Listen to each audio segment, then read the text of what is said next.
Welcome back. A warning to parents of young children tonight. Nearly 150,000 Mockingbird strollers purchased online or at Target in the last couple years are being recalled. The Consumer Product Safety Commission says the lower end of the frame can crack, causing a child inside the stroller to fall. At least 8 children have been hurt. The company will provide a fix for free.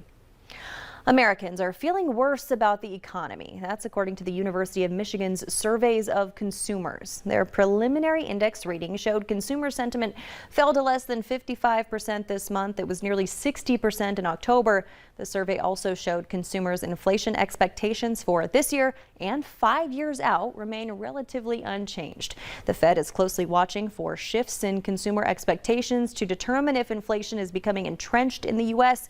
If consumers believe prices will remain high, that could factor into increased wage demands, which in turn could cause businesses to raise prices.